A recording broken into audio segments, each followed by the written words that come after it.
Bismillahirrahmanirrahim. Assalamualaikum warahmatullahi ta'ala wabarakatuh. Alhamdulillah. Alhamdulillahilladzi an'ama alaina bini'matil iman wal islam. Ashhadu an la ilaha illallah wa ashhadu anna muhammadar rasulullah. Allahumma salli ala sayyidina Muhammad wa ala ali sayyidina Muhammad. Amma ba'du. Sahabat Cordova yang soleh dan solehah, bagaimana kabarnya hari ini? Alhamdulillah.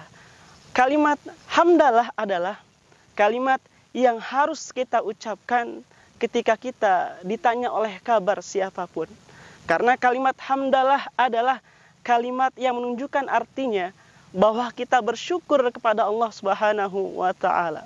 Sahabat Cordova yang soleh dan solehah, bulan suci Ramadan adalah bulan yang sangat dinanti dan dirindukan oleh umat muslim di seluruh penjuru dunia.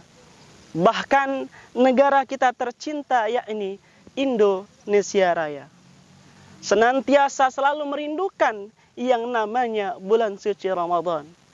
Bulan suci Ramadan di mana bulan yang Allah limpahkan keberkahan yang sangat banyak, yang tidak bisa kita hitung satu persatu.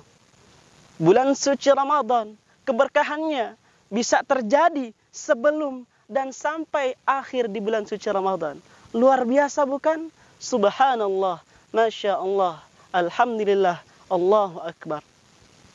Sahabat Cordova yang soleh dan soleha, bulan suci Ramadan juga Allah janji kepada diri kita, yakni Allah akan lipat gandakan seluruh amal perbuatan kita selama bulan suci Ramadan. Baik kita melaksanakan ibadah puasa di bulan suci Ramadan, baik kita melaksanakan ibadah salat tarawih, membaca Al-Quran, bersedekah, dan lain sebagainya. Allah senantiasa lipat gandakan pahala kita di bulan suci Ramadan. Alhamdulillah. Sahabat Cordova yang soleh dan solehah, dikisahkan dalam suatu riwayat Abu Hurairah radhiyallahu anhu meriwayatkan dalam sebuah hadis yang mana sahabat melihat Rasulullah SAW menaiki atas tangga mimbar. Seraya Rasulullah SAW mengucapkan amin, amin, dan amin. Lalu sahabat bertanya kepada Rasulullah SAW, "Ya Rasulullah, aku tadi melihat engkau naik ke atas anak tangga mimbar, lalu engkau mengucapkan amin, amin, amin. Apa yang engkau dapatkan ya Rasulullah? Ataukah engkau mendapat wahyu dan yang lain sebagainya?" Rasulullah SAW bersabda, "Jibril mengabarkan kepadaku, ada 3 hal orang-orang yang merugi di bulan suci Ramadan. Yang pertama adalah celaka seseorang yang namaku disebut-sebut di hadapannya, tetapi ia tidak menyampaikan salawat kepadaku.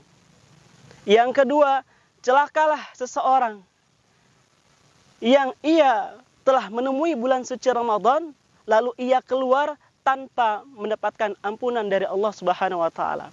Yang ketiga adalah celakalah seseorang, ia mempunyai kedua orang tua yang sudah lanjut usia, tetapi ia tidak dapat masukkan kedua orang tuanya ke dalam surga karena kebaktiannya kepada kedua orang tua." Hadis riwayat Tirmizi. Sahabat Cordova yang soleh dan solehah, tentunya di bulan suci Ramadan ini kita berlomba-lomba, fastabiqul khairat, berlomba-lomba dalam kebaikan. Apa yang kita lakukan selama bulan suci Ramadan akan dinilai oleh Allah Subhanahu wa ta'ala.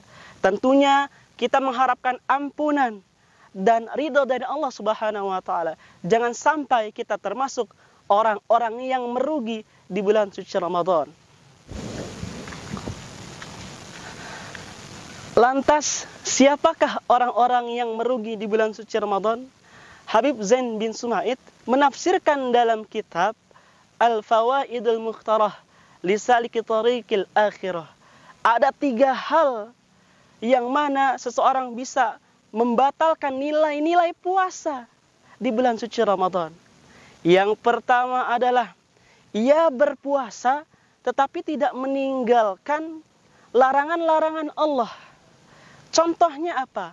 Maka Rasulullah SAW bersabda, "Khamsun yuftirna shaim." Ada 5 hal yang bisa membatalkan nilai pahala puasa kita di bulan suci Ramadan. Yang pertama adalah al-ghibah. Al-ghibah adalah perbuatan yang mana sifatnya dari lisan, tetapi ini sangat tajam, teman-teman.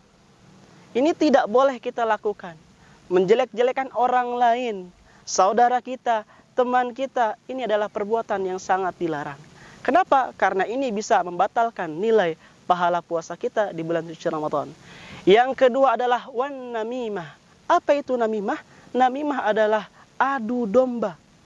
Siapa yang diadu domba? Muslim satu dengan muslim yang lainnya. Saudara yang muslim dengan non-muslim. Tetangga dengan tetangga yang lain. Ini tentu perbuatan yang sangat-sangat dimurkai oleh Allah Subhanahu wa taala. Sehingga ini dikategorikan adalah perbuatan yang bisa membatalkan nilai pahala puasa kita. Yang ketiga adalah wal kadzibah. Apa itu? Wal kadzibah adalah sifat berbuat bohong. Besar ataupun kecil, berbuat bohong adalah tetap perbuatan dosa.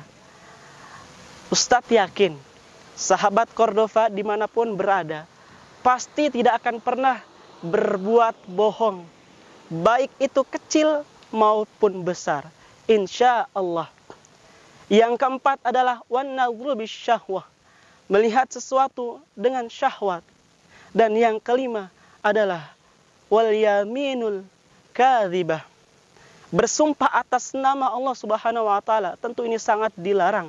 Meskipun itu benar, tetapi tidak dianjurkan, teman-teman. Lalu yang kita tidak sadari, kita bersumpah atas nama Allah. Wallah, tallah, billah. Kita mengucapkan sumpah, tetapi ini sangat dilarang oleh Allah Subhanahu wa taala. Terlebih ternyata memang kita adalah orang yang melakukan kesalahan. Na'udzubillah tsumma na'udzubillah, sehingga nilai puasa kita bisa batal dan tidak ada sedikit pun ampunan dari Allah Subhanahu wa taala. Habib Zain bin Sumait yang kedua dalam tafsirnya mengatakan bahwa orang-orang yang merugi di bulan puasa adalah orang yang berpuasa tetapi di dalam hatinya mempunyai tujuan yang lain. Apa itu? Yaitu adalah perbuatan ria. Ria artinya ingin dipuji orang lain. Ria artinya ketika bulan suci Ramadan, ia ingin dianggap bahwa dirinya mampu, dirinya kuat dalam berpuasa. Padahal sejatinya terkadang, na'udzubillah, Ustadz yakin ini bukan siswa Cordova yang soleh dan soleha. Di siang hari ia membatalkan puasanya. Lalu ia ditanya oleh seseorang, apakah kamu berpuasa? Ia jawab, saya berpuasa. Tentunya ini sangat berbalikan dari apa yang diucapkan. Ini adalah perbuatan ria karena ia ingin dianggap mampu dan kuat. Na'udzubillah, tsumma na'udzubillah. Yang ketiga adalah orang yang berpuasa tetapi ia membatalkan puasanya dengan makanan-makanan yang haram, makanan-makanan yang dilarang oleh Allah Subhanahu wa taala. Baik yang jelas makanan yang haram disebut hewan-hewan seperti babi, anjing, dan lain sebagainya. Ataupun cara mendapatkannya dari sesuatu yang haram, mencuri, merampok, dan yang lain sebagainya. Tentunya dari makanan yang haram ini bisa menimbulkan rasa malas kita untuk beribadah kepada Allah Subhanahu wa taala. Tentunya di bulan suci Ramadan ini. Kesimpulannya, sahabat Cordova yang soleh dan soleh, bahwa kita selaku orang yang beriman kepada Allah dan Rasul-Nya, yang mana di bulan suci Ramadan ini tidak mau menjadi orang yang merugi, tetapi kita berbicara kepada Allah Subhanahu wa taala dalam hati yang ikhlas, dalam perbuatan yang ikhlas. Kita beribadah kepada Allah Subhanahu wa taala dengan sebaik-baiknya, bukan karena hal yang lain, bukan karena orang yang lain, ingin dipuji dan yang lain sebagainya. Kita hanya mengharap ridho Allah Subhanahu wa taala agar kita menjadi orang-orang yang diampuni oleh Allah, bukan orang-orang yang merugi. Sekian dari Ustadz, semoga mudah dipahami. Assalamualaikum warahmatullahi wabarakatuh.